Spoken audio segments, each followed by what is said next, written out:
Assalamualaikum warahmatullahi wabarakatuh. Halo semua, apa kabarnya? Semoga kita semua selalu diberikan kesehatan dalam menjalani perkuliahan. Sebelumnya, kami dari kelompok 3 pada pertemuan kali ini akan membahas mengenai pendekatan konstruktivisme.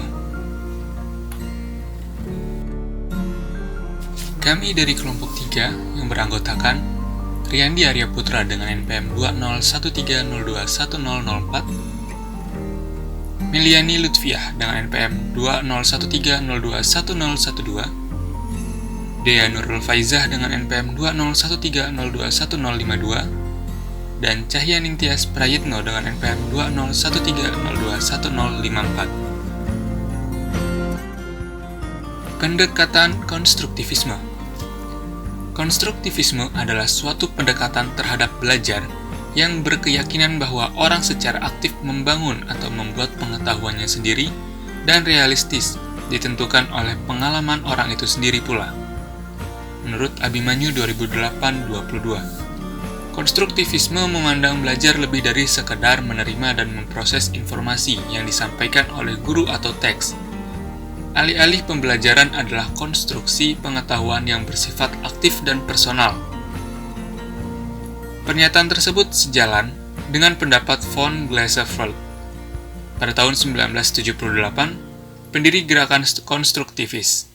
Konstruktivisme berakar pada asumsi tidak peduli bagaimana pengetahuan itu didefinisikan, terbentuk di dalam otak manusia, dan subjek yang berpikir tidak memiliki alternatif selain mengkonstruksikan apa yang diketahuinya berdasarkan pengalaman sendiri.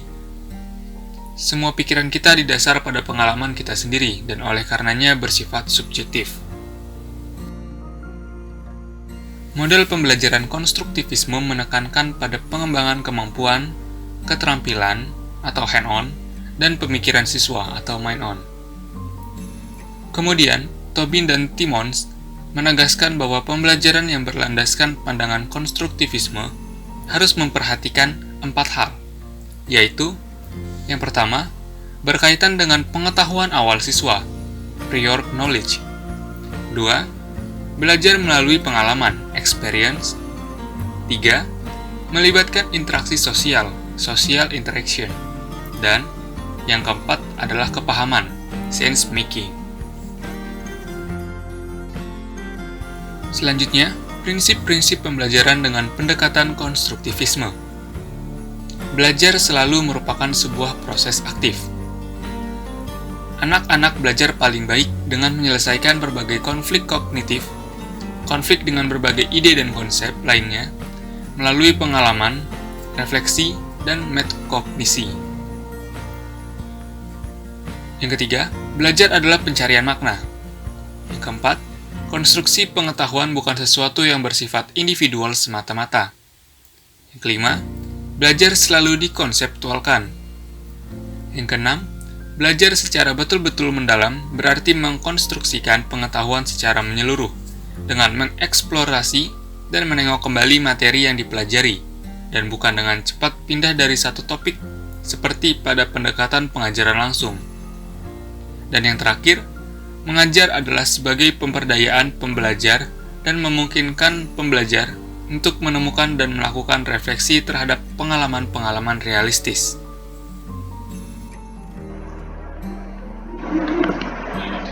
Selanjutnya adalah ciri-ciri pendekatan konstruktivisme. Menurut Siroch dalam Susanto tahun 2014, ciri-ciri pembelajaran konstruktivisme meliputi yaitu yang pertama, menyediakan pengalaman belajar dengan mengaitkan pengetahuan yang telah dimiliki siswa sedemikian rupa sehingga belajar melalui proses pembentukan pengetahuan. Lalu yang kedua, menyediakan berbagai alternatif pengalaman belajar, tidak semua mengerjakan tugas yang sama, misalnya suatu masalah dapat diselesaikan dengan berbagai cara. Lalu yang ketiga, mengintegrasikan pembelajaran dengan situasi yang realistik dan relevan dengan melibatkan pengalaman konkret, misalnya untuk memahami suatu konsep melalui kenyataan kehidupan sehari-hari. Lalu yang keempat, mengintegrasikan pembelajaran sehingga memungkinkan terjadinya transmisi sosial, yaitu terjadinya interaksi dan kerjasama seseorang dengan orang lain atau dengan lingkungannya. Misalnya, interaksi dan kerjasama antara siswa, guru, dan siswa-siswa. Lalu yang kelima, memanfaatkan berbagai media termasuk komunikasi lisan dan tertulis sehingga pembelajaran menjadi lebih efektif. Lalu yang keenam, melibatkan siswa secara emosional dan sosial sehingga menjadi menarik dan siswa mau belajar. Lalu selanjutnya, belajar dan pembelajaran matematika berdasarkan pendekatan konstruktivisme. Hudojo dalam Hermayani tahun 2008 mengatakan bahwa belajar merupakan suatu proses aktif mengembangkan skemata sehingga pengetahuan terkait bagaikan jaring laba-laba dan bukan sekedar tersusun secara hierarkis. Guru berperan membantu siswa menemukan fakta, konsep, prinsip bagi diri mereka sendiri, bukan memberi ceramah atau mengendalikan seluruh kegiatan. Kaitannya dengan pembelajaran matematika di SMA, siswalah yang harus berpikir secara aktif, merumuskan konsep dan mengambil makna. Menurut Hudojo, dalam Hermayani tahun 2008, ada 3 ciri yang harus dimunculkan dalam proses pembelajaran matematika menurut pandangan konstruktivisme, yaitu sebagai berikut. Yaitu yang pertama, pembelajar harus terlibat secara aktif dalam belajarnya. Belajar materi matematika secara bermakna dengan bekerja dan berpikir. Lalu yang kedua, informasi baru harus disertakan dengan informasi lama sehingga menyatu dengan skemata atau struktur kognitif yang dimiliki oleh pembelajar. Lalu yang ketiga, orientasi pembelajarannya berdasarkan pemecahan masalah. Para ahli konstruktivisme mengatakan bahwa ketika siswa mencoba menyelesaikan tugas-tugas di kelas, maka pengetahuan matematika dikonstruksi secara aktif. Dari perspektivitas konstruktivis, belajar matematika bukanlah suatu pengepasan pengetahuan secara hati-hati, melainkan tentang mengorganisir aktivitas di mana kegiatan ini diinterpretasikan secara luas, termasuk aktivitas dan berpikir konseptual. Salah satu yang mendasar dalam pembelajaran matematika menurut konstruktivis adalah suatu pendekatan dengan jawab tak terduga sebelumnya dengan suatu ketertarikan yang cerdik dalam mempelajari karakter, keaslian, cerita, dan implikasinya. Lagi menurut konstruktivis bahwa secara substantif, belajar matematika adalah proses pemecahan masalah. Konstruktivisme telah memfokuskan secara eksklusif pada proses di mana siswa secara individual aktif mengonstruksikan realitas matematika mereka sendiri. Menurut Davis dalam Hermayani 2008, pandangan konstruktivisme dalam pembelajaran matematika berorientasi kepada, yaitu yang pertama, pengetahuan dibangun dalam pikiran melalui proses asimilasi atau akomodasi. Lalu yang kedua, dalam pengerjaan matematika, setiap langkah pembelajar dihadapkan kepada apa. Ketiga, informasi baru dikaitkan dengan pengalamannya tentang dunia melalui suatu kerangka logis yang mentransformasikan, mengorganisasikan, dan menginterpretasikan pengalamannya. Lalu yang keempat, pusat pembelajaran adalah bagaimana pembelajar berpikir, bukan apa yang mereka katakan atau tulis. Sehingga proses konstruksi pengetahuan terjadi di dalam benak siswa sendiri melalui proses internalisasi.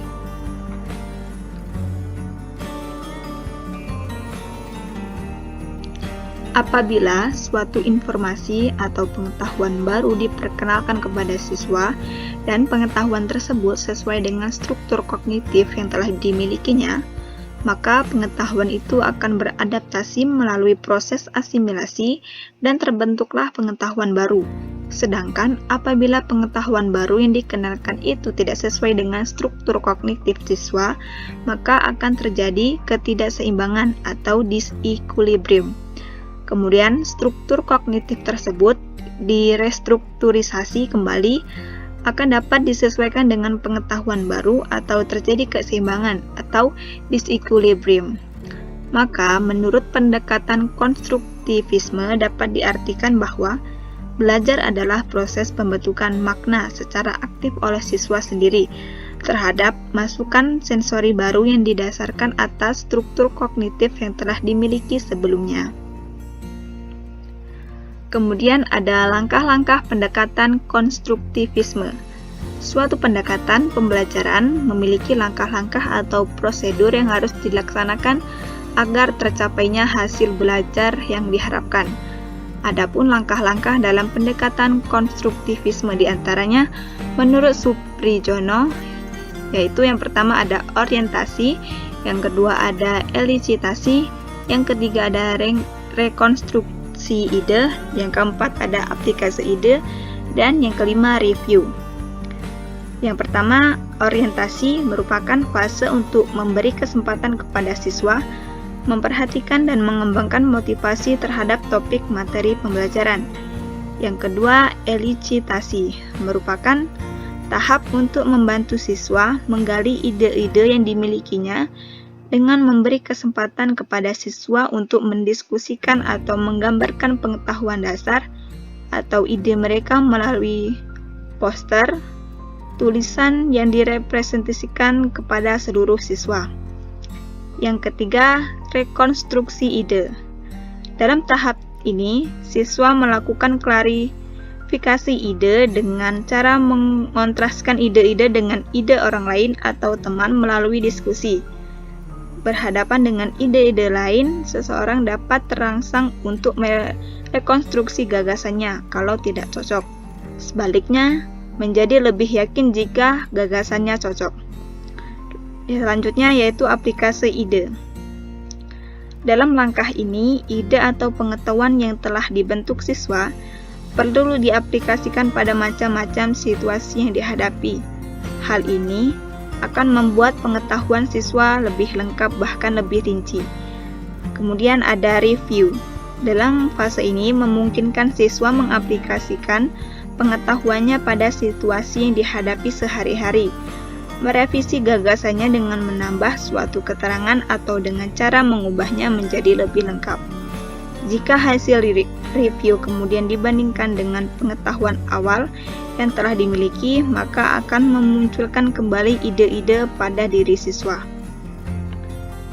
Langkah-langkah dalam pendekatan konstruktivisme menurut Siddiq terbagi menjadi 4 bagian, yaitu apersepsi, eksplorasi, diskusi dan penjelasan konsep, dan pengembangan dan aplikasi. Tahap pertama adalah apersepsi. Pada tahap ini dilakukan kegiatan menghubungkan konsepsi awal, mengungkapkan pertanyaan dari materi sebelumnya yang merupakan konsep prasyarat. Misalnya, sebutkan pengertian pencemaran lingkungan. Tahap kedua adalah eksplorasi. Pada tahap ini, siswa mengungkapkan dugaan sementara terhadap konsep yang mau dipelajari. Kemudian, siswa menggali, menyelidiki, dan menemukan sendiri konsep sebagai jawaban dari dugaan sementara yang dikemukakan pada tahap sebelumnya. Tahap ketiga, diskusi dan penjelasan konsep. Pada tahap ini, siswa mengkomunikasikan hasil penyelidikan dan temuannya.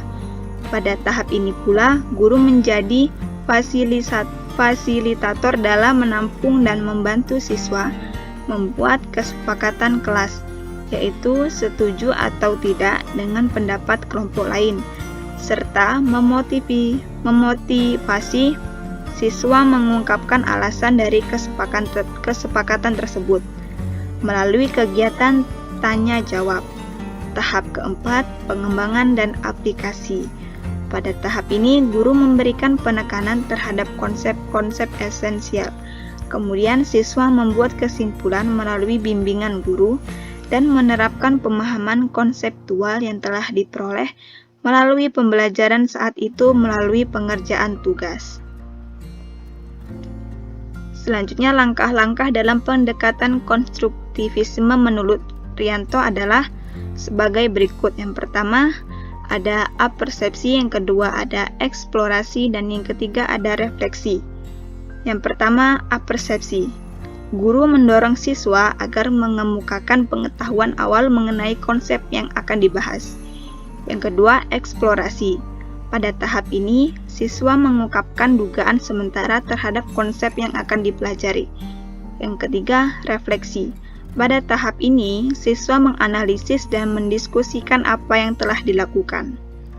Aplikasi, diskusi, dan penjelasan konsep. Pada tahap ini, guru memberikan penekanan terhadap konsep-konsep esensial melalui penjelasan konsep.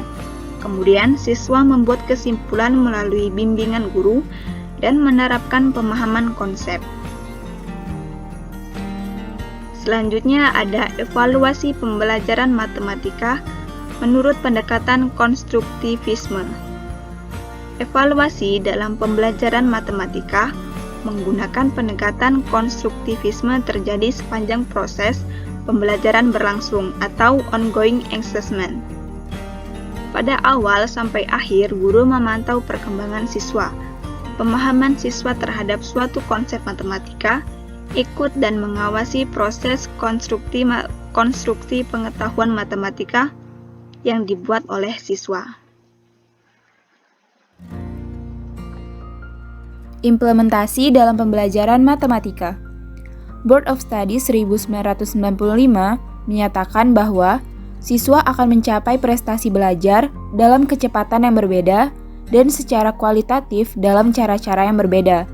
Dengan demikian, ada suatu perbedaan yang sangat berarti antara pembelajaran matematika menggunakan paradigma konstruktivisme dan pendekatan tradisional.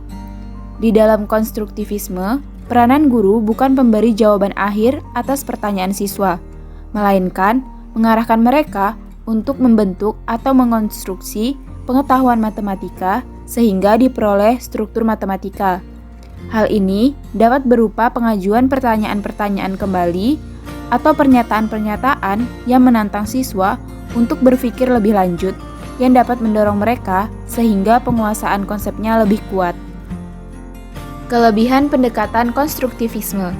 Yang pertama, pembelajaran berdasarkan konstruktivis memberikan kesempatan kepada siswa untuk mengungkapkan gagasan secara eksplisit dengan menggunakan bahasa siswa sendiri, berbagi gagasan dengan temannya, dan mendorong siswa memberikan penjelasan tentang gagasannya.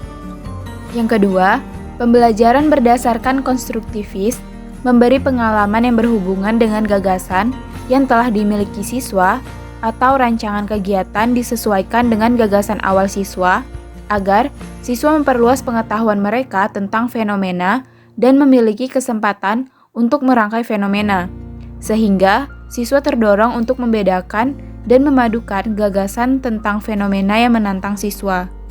Yang ketiga, pembelajaran konstruktivis memberi siswa kesempatan untuk berpikir tentang pengalamannya.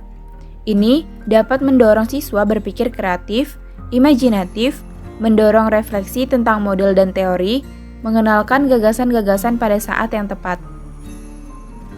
Yang keempat, pembelajaran berdasarkan konstruktivis memberi kesempatan kepada siswa untuk mencoba gagasan baru agar siswa terdorong untuk memperoleh kepercayaan diri dengan menggunakan berbagai konteks, baik yang telah dikenal maupun yang baru, dan akhirnya memotivasi siswa untuk menggunakan berbagai strategi belajar. Yang kelima, pembelajaran konstruktivis mendorong siswa untuk memikirkan perubahan gagasan mereka setelah menyadari kemajuan mereka, serta memberi kesempatan siswa untuk mengidentifikasi perubahan gagasan mereka. Yang keenam, pembelajaran konstruktivis memberikan lingkungan belajar yang kondusif yang mendukung siswa mengungkapkan gagasan, saling menyimak, dan menghindari selalu ada satu jawaban yang benar. Kekurangan pendekatan konstruktivisme. Yang pertama, siswa mengonstruksi pengetahuannya sendiri. Tidak jarang, bahwa hasil konstruksi siswa tidak cocok dengan hasil konstruksi para ilmuwan, sehingga menyebabkan miskonsepsi. Yang kedua, konstruktivis menanamkan agar siswa membangun pengetahuannya sendiri. Hal ini pasti membutuhkan waktu yang lama, dan setiap siswa memerlukan penanganan yang berbeda. Yang ketiga, situasi dan kondisi tiap sekolah tidak sama, karena tidak semua sekolah memiliki sarana-prasarana yang dapat membantu keaktifan dan kreativitas siswa. Demikian pemaparan materi dari kami mengenai pendekatan konstruktivisme. Semoga apa yang kami sampaikan dapat bermanfaat bagi kita semua. Mohon maaf apabila terdapat kesalahan. Terima kasih. Wassalamualaikum warahmatullahi wabarakatuh.